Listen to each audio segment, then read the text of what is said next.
The battle in the Rafah tunnels in the Gaza Strip has just about run its course, and the terrorists are running out of food and out of water. Some are trying to escape, but as they emerge from the tunnels, they are tracked by drones and attacked from the air, bringing them to a swift elimination. Hamas is embarrassed and humiliated after 2 years of war and growing more desperate. Another armed group in the Gaza Strip, Abu Shabaab, caught a terrorist from the organization who then had a lot to say in front of the camera. And we'll bring you more details about this. And meanwhile, the IDF is preparing to clear the rubble in Rafah and to establish New Gaza and Green Rafah, a new city that will be established for Gazans opposed to Hamas in territory under Israeli control. But Hamas has an unusual proposal ahead of the second stage of the ceasefire agreement, which is at an impasse as the Americans are losing patience and there are sharp disagreements at the top over moving to stage B, and Israel is insisting on recovering the 2 remaining hostages before proceeding. However, even as Hamas loses ground in the Gaza Strip, it is gaining elsewhere, including in Syria and also in Europe, where authorities have found its arms caches and other military infrastructure. In the northern arena, United States President Donald Trump has set a deadline of December 31st for the internationally recognized government in Lebanon to disarm Hezbollah. Lebanon wants sovereignty, but Iran continues to meddle as a slogan emerges that Hezbollah is more important than bread and water. But how badly has Hezbollah really been hit? We'll have the surprising and also worrying answer as the Egyptian intelligence chief enters the fray in Lebanon and says that this might be the last chance before a full-scale war with Israel. Last but not least, we'll also take a look at how the Mossad foiled attacks against Israeli targets deep in Africa. Welcome to Boots on the Ground. I'm your host Yair Pinto, and this is your just before the weekend edition in which we go through all the latest headlines and also what slipped through the cracks during the week. The terror organization Hamas is embarrassed and humiliated as the IDF broke the terrorists deep underground in the Rafah tunnels. More and more of these tunnels who were trapped behind the Israeli lines when the ceasefire began have reached the end of their stored food and water resources and begun to emerge out of the tunnels trying to escape. They were all eliminated or arrested, and the IDF has been dismantling the infrastructure all around these tunnels. Thus, the past week may be perceived not only as another stage in the fighting in the southern parts of the Gaza Strip, but as a turning point in which the underground pocket begins to unravel. In related news, the ceasefire agreement is at an impasse amidst disagreements at the top as the Americans run out of patience and has begun to pressure Israel to move to the next stage of the deal. But in Jerusalem, they insist on the return of the 2 hostages who remain in Gaza as a condition for proceeding. Also, the Americans are struggling to recruit Muslim and Arab states for the stabilization force, and the establishment of the mechanism is stuck. Turkey and Qatar are the main beneficiaries from this stalemate, and we'll have more details for you about all of this. But what about Hamas? After 2 years of war, they are trying to regain their dominance in the Gaza Strip and taking some desperate measures. The terror organization's leadership and their council met with senior Egyptian officials this week to discuss developments ahead of the second stage of the ceasefire plan. According to sources, the meeting dealt with ways to increase efforts for cooperation with the United States to ensure the continued implementation of the ceasefire. However, sources in Hamas also reveal internal discussions about a deep change in the movement following the war, including efforts at establishing a political party with an often name of Palestinian reconciliation and renewed integration into the international political arena. At the same time, as a result of the American pressure to move to the next stage of the agreement, the IDF will soon begin bringing heavy equipment into the area in the southern parts of the Gaza Strip in order to establish a new humanitarian zone that will not be under the terrorist organization's control and will house thousands of residents. Israeli security officials updated the armed militias that are cooperating with Israel on this issue this week. They explained that the clearing of rubble has already begun in areas of the Strip under Israeli control in order to establish a city for Gaza residents, Palestinians, who are not Hamas. The new name of the safe zone is Green Rafah, and I'm sure that we'll hear more about it going forward. But Israel is not the only one trying to build something new. Hamas is trying to establish a terror force in Judea and Samaria, even as their power in Gaza has diminished. They're even trying to set up the capability to launch rockets at Israeli cities from Judea and Samaria.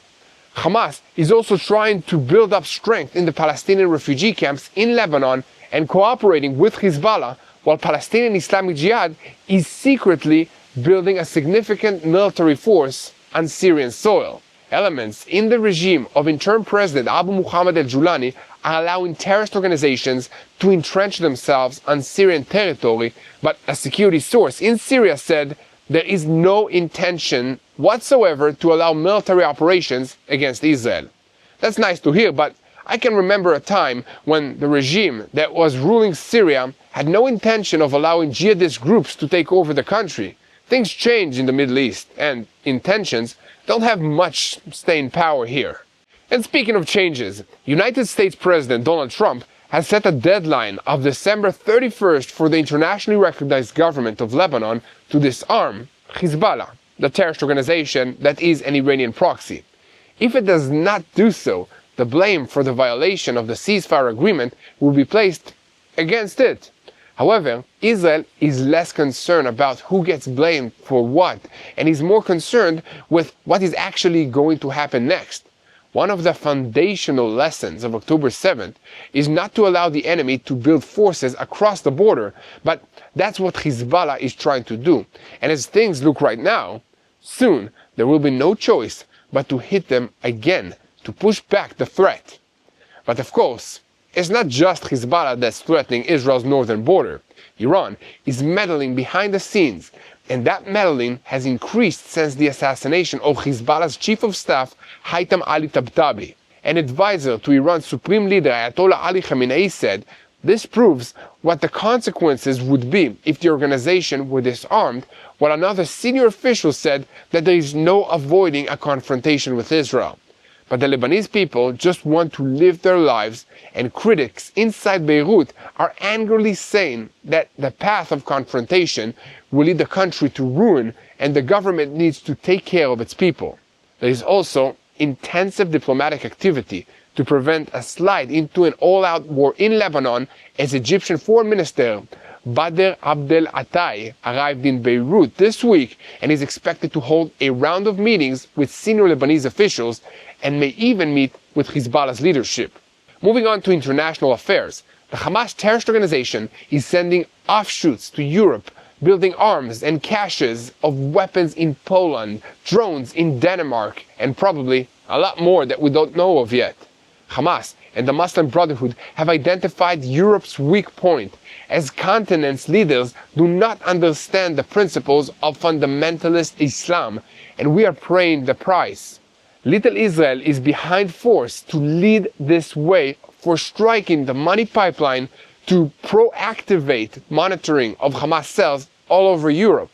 And this is not the end of the Mossad's activity, as the newspaper Iran International revealed this week that the Mossad foiled an Iranian attempt to strike the Israeli embassy in Senegal and representatives also in Uganda.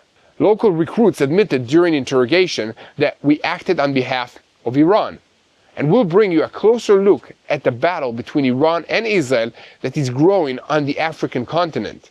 So we have a lot to talk about today, more than usual, so let's dive into the details. I'm Yair Pinto, bringing you a special edition of Boots on the Ground, in which we'll bring you all the truth that slipped past this week's headlines. This is a battle against Hamas, Hezbollah, the Houthis in Yemen, the Shia militias in Iraq, and all the other armed groups in this region that are taking their orders from Iran's Revolutionary Guards Corps, which is the head of the crumbling axis of evil in the Middle East.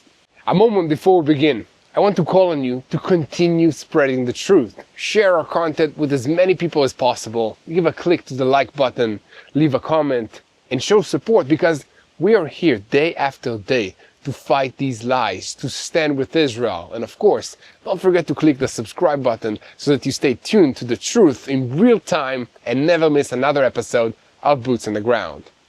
Let's start with an update on the forces on the ground in the Gaza Strip. The past week marked a significant turning point in the Rafah campaign after weeks of entrenchment and the IDF's nibbling at the underground layout where the terrorists are staying. They began seeking other hiding places, with some attempting to flee and some attempting to carry out suicide attacks. The IDF is closely tracking the entire tunnel area, and the forces are observing the terrorists with a variety of means, as some are eliminated from the air while others are arrested and taken in for interrogation. IDF forces in the area are working to systematically dismantle Hamas infrastructure, while the engineering and infantry forces operating in the field are managing to press and defeat the terrorists while in the underground compound that the terrorist organization previously considered impenetrable. The IDF released documentation on Wednesday of an incident in which 6 terrorists exited a tunnel and were immediately struck from the air before an extended ground battle resulted in the survivors of the airstrike being eliminated or arrested. In the past week, more than 20 terrorists were eliminated and 8 more arrested after attempting to escape the tunnels in Rafah.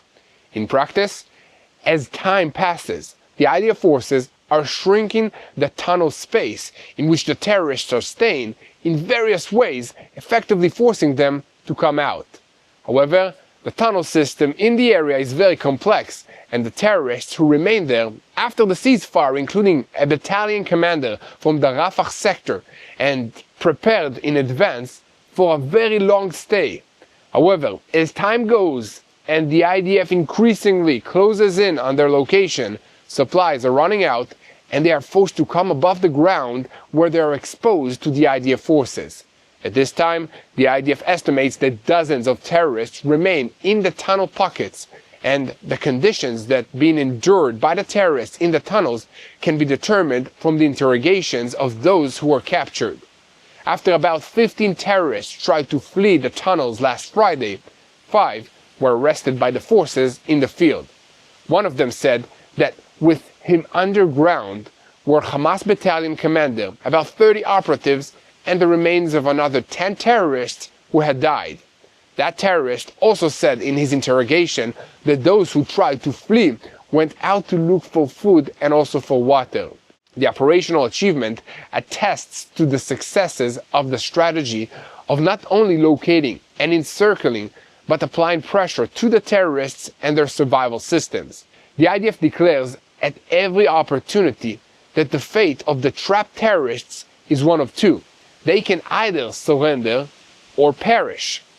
Nearly every day, terrorists are emerging from the tunnels, and some are surrendering while others are trying to go down fighting, but they usually don't manage to inflict any casualties on IDF forces before they get their wish to not be taken alive. However, the IDF forces do try to capture these terrorists alive so that they can be interrogated and provide intelligence about what's going down there inside the tunnels. The goal is never forgotten: to destroy the underground infrastructure and bring this chapter of this conflict to an end. Thus, the past week may be perceived not only as another stage in the fighting, but as a turning point in which the underground pocket in Rafah begins to unravel. At the same time, Division 252nd of the Southern Command's Reserve Division of the IDF, as part of the division's activities over the past month, is destroying terror infrastructure above and below the ground, and on a daily basis eliminating terrorists who crossed the yellow line, violated the ceasefire agreement, and posed a threat to our forces. In addition, during searches in the yellow line area, weapons were located, including grenades, launchers, various types of ammunition, mortar shells, and more. This is a good moment to point out that it is not only the IDF fighting Hamas in the Gaza Strip. Those considered the rising force in the Gaza Strip, the clan of Yasser Abu Shabab, published a video on Wednesday in which a Hamas terrorist is seen who was arrested by Abu Shabaab's men, another Palestinian faction opposing Hamas in Gaza, and he openly called on his followers and Hamas members to lay down their arms, surrender, and turn themselves in to the popular forces for the fight against terror. In addition, he says in the video that Hamas planned a large attack at the site where a clan gathering was supposed to be held, and that attack was supposed to target the leader Yasser Abu Shabaab, his deputy, and everybody who was at that place at that gathering, including women and children and innocents. Abu Shabaab also said that this is the first time that they've managed to arrest and interrogate a Hamas prisoner, but they surely don't expect it to be the last time. And here, at TBN Israel, we will continue to bring you all the truth about what's happening in Israel, and as always, we invite you to be part of the team by sharing our content with as many people as possible. And don't forget that if you haven't yet clicked the subscribe button, please do it, because it helps us reach more people with what's happening here in Israel on boots on the ground. Now, I want to speak to you for just a moment about one of our partners. This is the Shiloh Israel Children's Fund, which provides life-saving therapy to traumatized children and to adults. I'm talking about children like 2-year-old Hadar, who was riding with her mother near the Shiloh area in Israel when a terrorist drove straight into them. She fought for her life in intensive care, but a few days later, she was gone, and her 5 siblings were left in pieces, terrified, silent, and broken. But thanks to the Shiloh Israel Children's Fund, they began trauma therapy, and slowly they started to heal. But they're not alone. Thousands of Israeli children carry invisible wounds from terror and from war. They suffer from nightmares, from anxiety, and from fear, mostly suffering in silence. So the Shiloh Israel Children's Fund gives these children the tools to rebuild through creative therapies, including art, music, and movement. They learn to express the pain that they cannot explain, and step by step, they find their way back home, back to life. And since October 7th, the need has surged beyond capacity. So Shiloh Israel Children's Fund now brings therapy directly to affected communities and offers open studio sessions for early intervention. This is urgent because these children are the future of Israel and they need us now. So go to israelchildren.org/help. Again, that's israelchildren.org/help. Don't look away, don't wait. Be the reason that a child heals. And now, we're getting back into the news and keeping our focus on the Hamas terrorist organization, which is not stopping in Gaza, but is expanding to other places, and they're not the only ones. The Palestinian Islamic Jihad organization has in recent weeks greatly strengthened the power centers of its military wing in Syria, especially in the Palestinian refugee camp in the Damascus area. In the terror organization, they assess that Syria is an area that at this time is convenient for entrenching military against Israel due to the United States' unofficial prohibition of Israel to strike on Syrian soil. It has been revealed that Hamas also sees Syria as a suitable area for activity, and that the elements in the al-Julani regime, though not necessarily al-Julani himself, are allowing the organization to entrench itself in territory while ignoring its activity.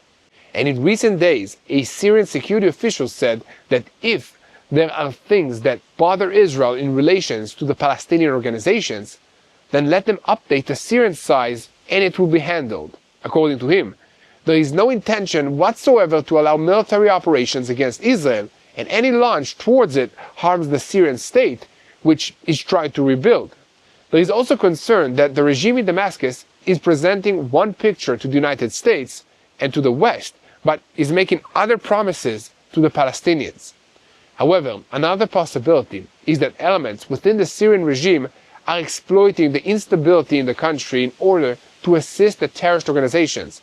At the same time, Hamas's military wing has also been assisting Hezbollah in Lebanon.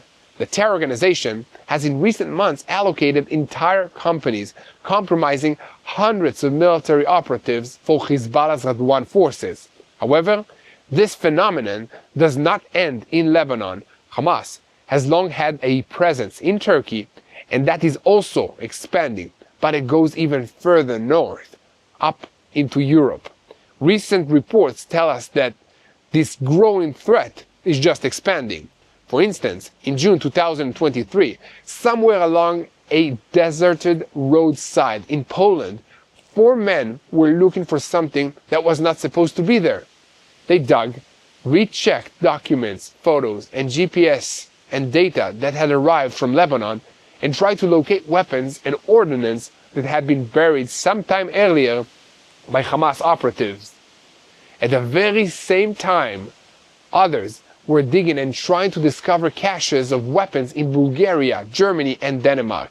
Seemingly, it was another logistical mission. In fact, it was an early warning sign for October 7 that was not understood at the time, and the launch of a new strategic move, a sophisticated move outward from the Middle East to build the capability for attacks in Europe.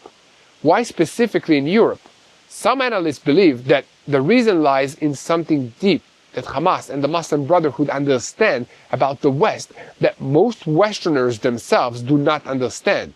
In the Middle Ages, Europeans took religion very seriously, but in the course of what is known as the Enlightenment, this began to fade, and a new ideological framework gradually came to dominate in Europe, which we can call secular humanism. This ideology assumes that, among other things, there is no such thing as objective truth, but everyone's subjective ideas are forming their own individual truth. That may sound like a kind of utopia, but the problem with it is that there actually is such a thing as truth, objective truth. And if you don't pay attention to it and take it seriously, it will cause chaos and leave you paralyzed and helpless to face threats that are coming your way. This is the case of Europe today. And it's made worse by the fact that Europeans project their own secular, humanistic ideology onto everyone else, telling themselves that to do otherwise is immoral and racist. This causes them to dismiss warnings about how the Islamists absolutely take their religion seriously, especially the parts about how their God expects them to dominate the whole world, and their own expectation, which is contained in the principle of sabr, that I will not get to see the global caliphate, but my grandchildren will. This same secular humanism that has caused Europeans to be blinded to the threats from jihadist Islam also makes them angry at Jews and Israel for continuing to fight back against this threat instead of embracing it as an example of diversity that will actually make Western civilization stronger. I've mentioned many times on this program that this is a spiritual war, and the way to fight a spiritual war is by praying. So please, pray for a spiritual revival in Europe and for the people there to throw off this secular, humanistic nonsense and turn back to the God of their fathers. It's not too late, but time is very short. So keep praying for this situation. God has the answer. Now, getting back to Hamas. 2 years of war have worn down Hamas's capabilities in the Gaza Strip, as they have lost many of their trained commanders, suffers the destruction of infrastructure, and come under intense military and diplomatic pressure. From the organization's perspective, the equation has changed, as it is harder to launch a surprise attack across the familiar border, and therefore, they are looking for other arenas and spaces of operation where it is harder for its victims to react quickly and forcibly. Therefore, it is also trying to find soft targets inside the immediate conflict zone, including Jewish and Israeli facilities and people outside Israel, primarily in Europe, but possibly even in North America and elsewhere. Hamas's headquarters in Lebanon and subsequently in Turkey have become a hub of this effort, recruiting fighters and then coordinating and operating cells across Europe. From a security standpoint, this is no longer assistance for outside, but a fully fledged extra territorial terror infrastructure with funding weapons, recruitment, local language, and European passports. For many years, Hamas indeed threatened, but in practice, refrained from making global terror its hallmark. But October 7th broke several taboos, including this one. Now, according to Israeli and European security organizations, Hamas sees attacks abroad as an additional lever of pressure against Israel. It exploits a global wave of sympathy for Palestinians to recruit support, logistics, and funding, and understands that action outside of Israel grants a bigger audience than any attack in Israel. And at the same time, Iranian involvement and linkage to a joint array with Hezbollah increase the danger, as all these rogue actors are sharing knowledge, infrastructure, and operatives to turn the Palestinian, Lebanese, Iranian model into a multi-headed problem. And amidst all of these rapidly escalating threats, the question arises of what should Israel do? If Hamas is indeed gradually moving to a global operating model, Israel cannot allow itself to remain with a Gaza-first conception alone. A comprehensive adaptation of strategy is required, including deepening cooperation with Europe and other democratic countries in Asia, Latin America, and beyond.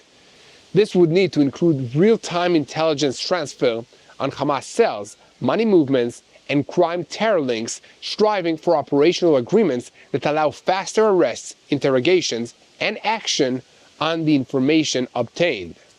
It will also mean taking a closer look at so-called charities that raise enormous sums of money all over the world, which are funneled into terrorist groups here in the Middle East.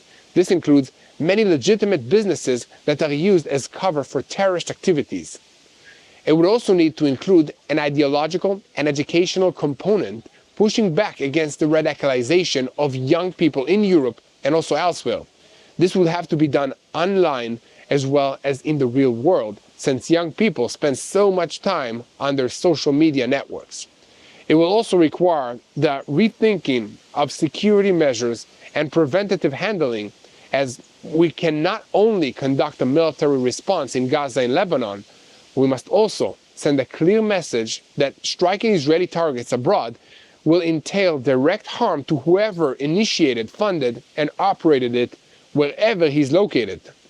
Ultimately, Israel faces an organization trying to prove to the world and to the Palestinian public that it is still capable of surprising Israel, and it managed to convince their target audience that it can harm Israeli people and interests also outside of the Jewish state. And this could become a dangerous success model.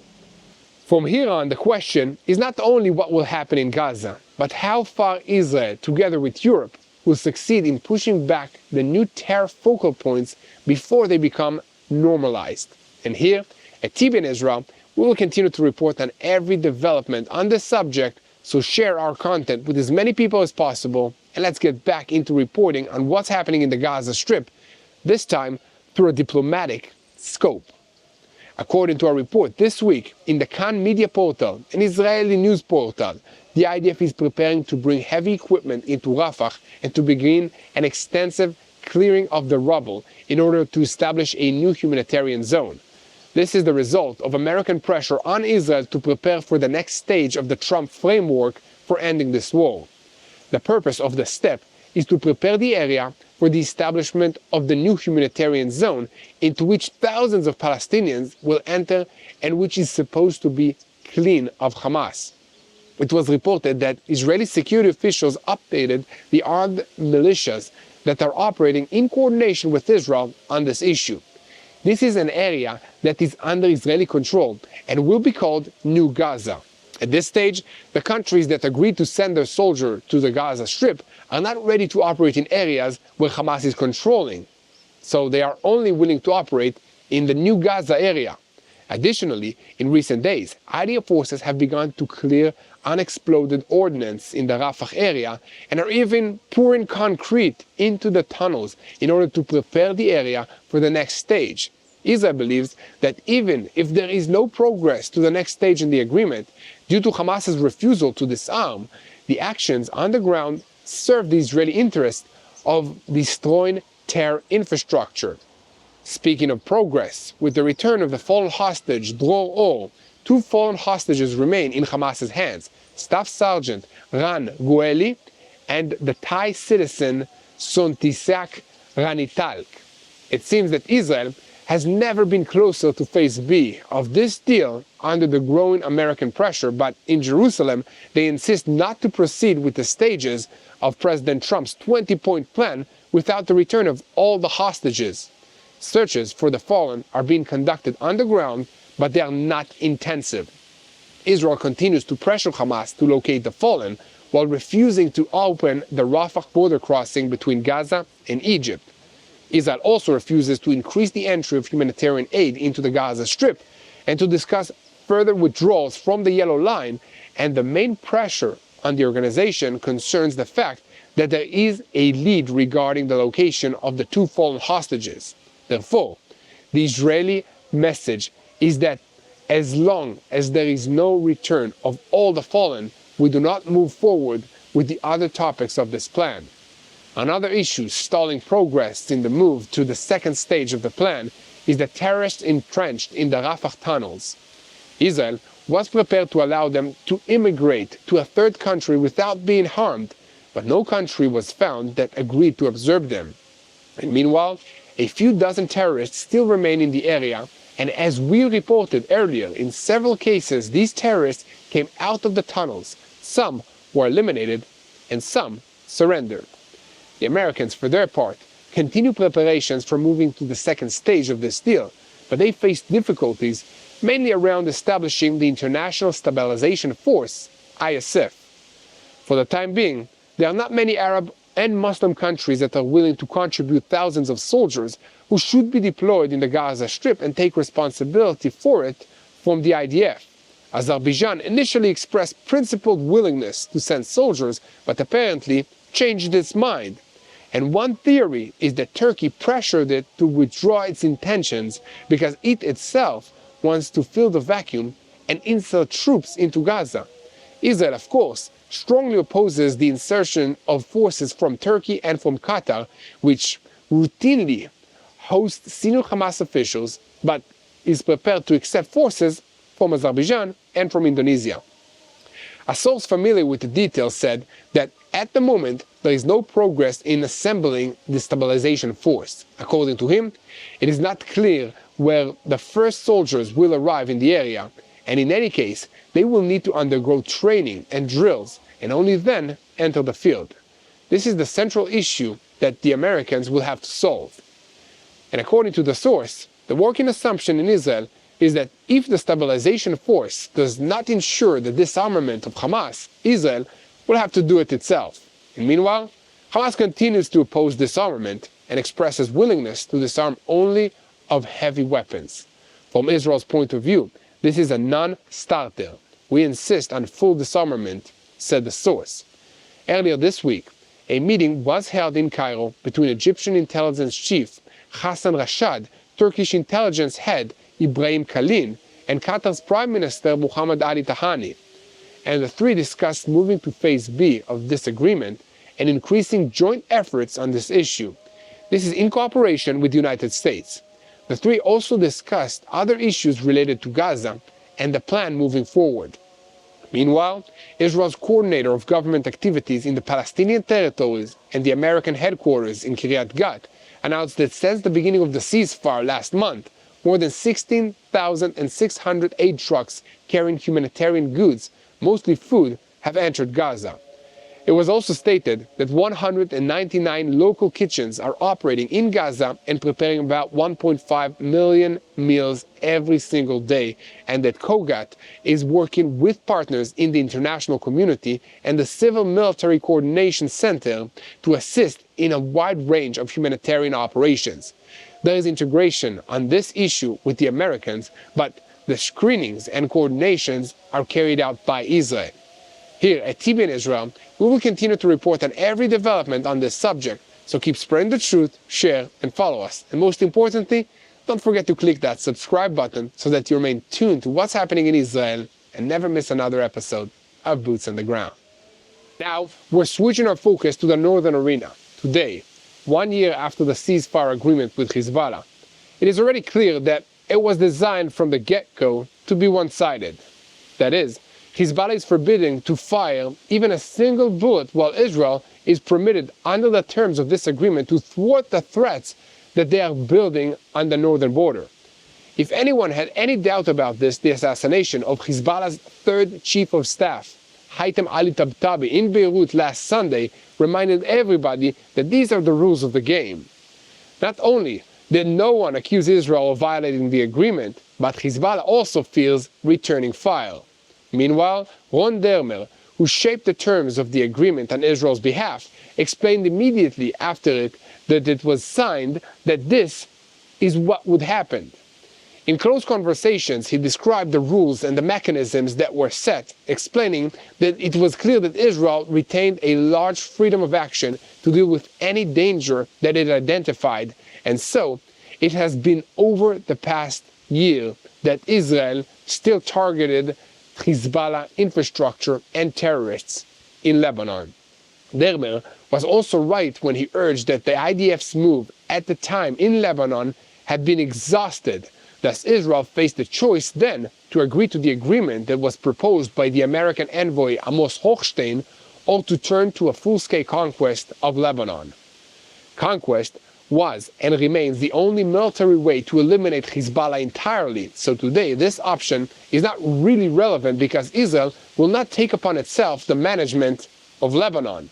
However, although the decision to close the Lebanon front was correct for its time, it is clear that even in the current round the problems have not ended, because Hezbollah is working diligently to rearm. Israel's Air Force is working hard in Lebanon, striking Hezbollah operatives and infrastructure on an almost daily basis, but this campaign is not keeping up with Hezbollah's drive to rearm and reorganize. As we learned in the hardest way in Gaza, from the air, it is possible to delay enemies, but it's not possible to eliminate them. Complete elimination is possible only with full ground campaigns, something that the Israeli public does not want at this moment. With all of that in mind, according to acknowledgeable diplomatic sources, the Trump administration set December 31st of this year as the final date for their internationally recognized Lebanese government to disarm Hezbollah or take the blame for Hezbollah's continued existence as an armed terrorist entity. Israel has learned that it must not allow armed groups to build up threatening forces on our borders, and if Hezbollah does not change course, there will be no choice but to go in and hit it harder this time, harder than ever before. But Hezbollah also has no choice but to proceed along the path that the Iranian masters lay before them.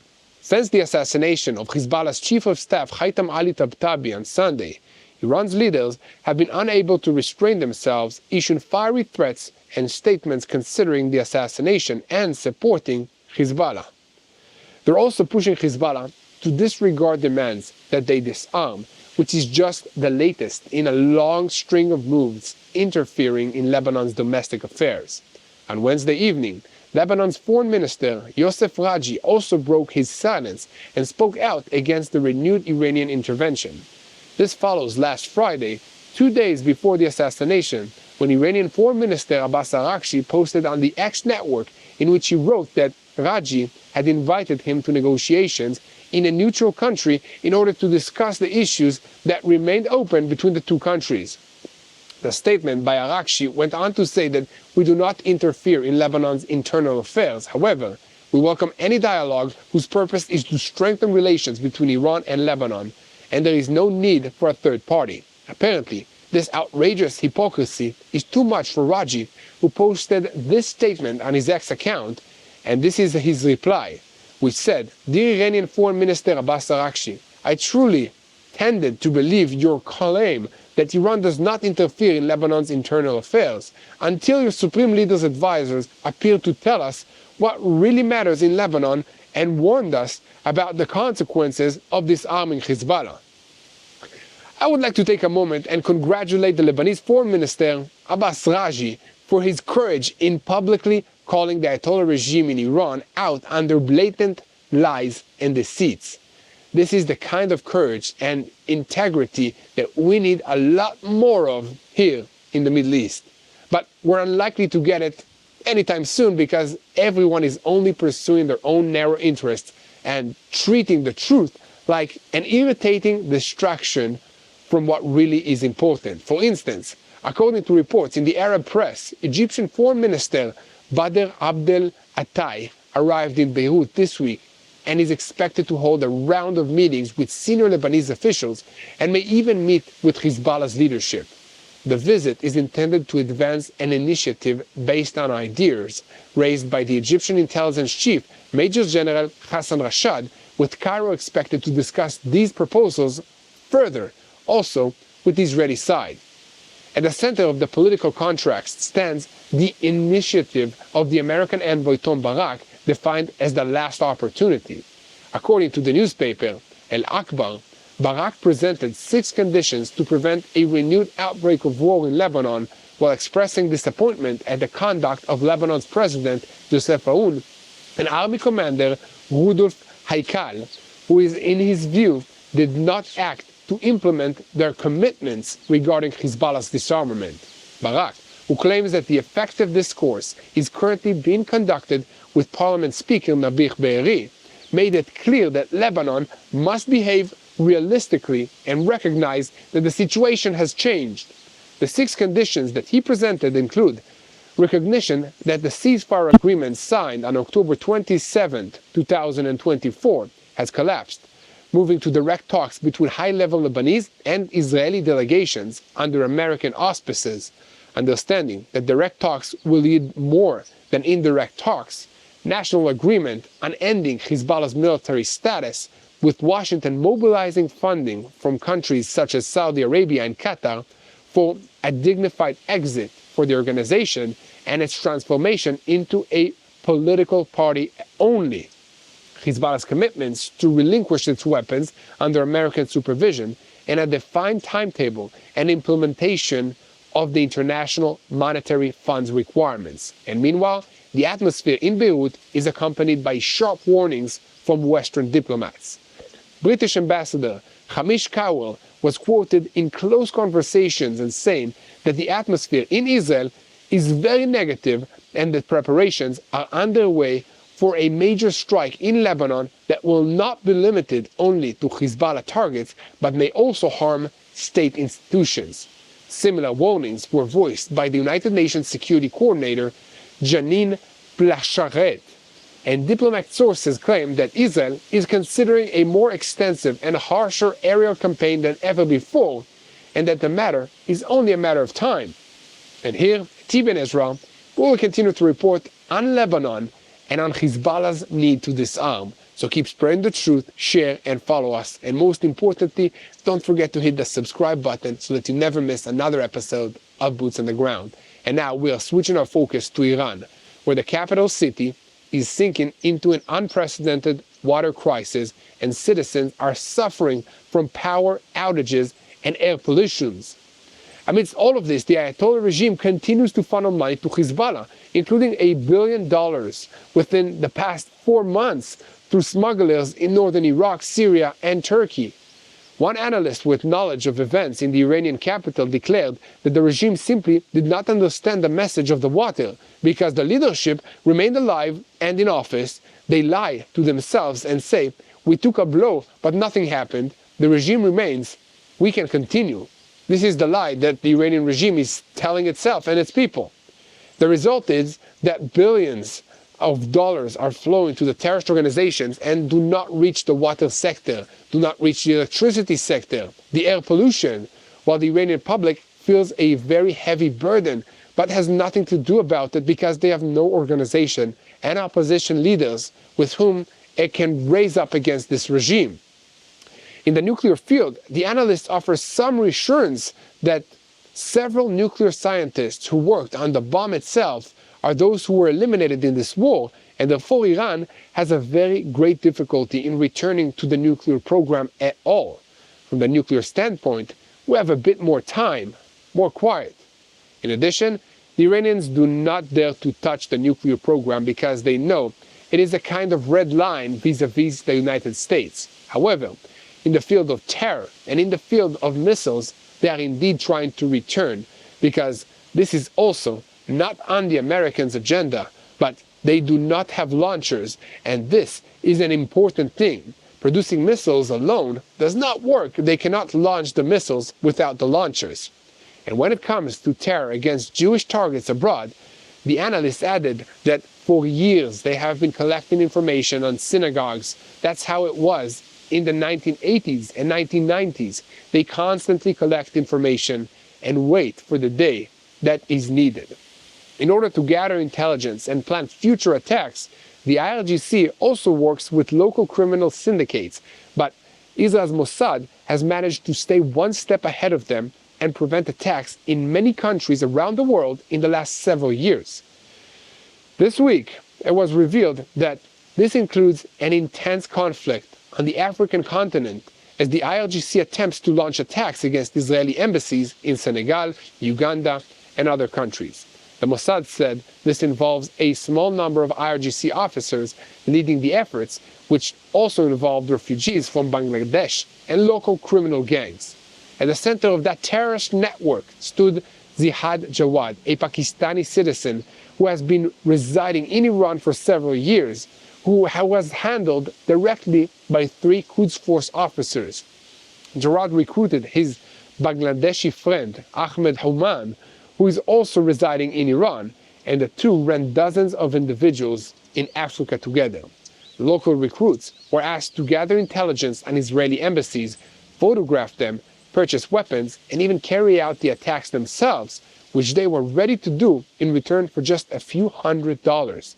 The activity was exposed thanks to the joint intelligence surveillance by the Mossad and the African Security Services, which led to the arrest of several suspects and the dismantling of the network before it managed to carry out the terror attacks. This is consistent with a pattern of Iranian involvement in Africa that goes back many years. Another constant pattern is that their plans to attack Israelis almost always fail, sometimes in an almost comic way, because of the use of foreign and local proxies without training and an attempt to blur the direct link to Tehran and the recruits' negligence and lack of professionalism. A source familiar with the details said that Iran continues to use this method in order to separate itself from the activity prompted on the ground and to avoid the consequences and the political costs for a terror activity that it advances. According to him, despite the attempt to avoid an Iranian fingerprint, the methods of using proxies demonstrates time and again the negligence of the elements on the ground and their attempts to exploit money from their handlers and not to carry out the activity that they were asked to carry out. As a result, the Iranian government wastes public funds on terror activity that is exposed even before its implementation. A security source added, Iran continues to invest enormous resources in attempts at revenge against Israel around the world, including on African continents, which has become a central arena for it.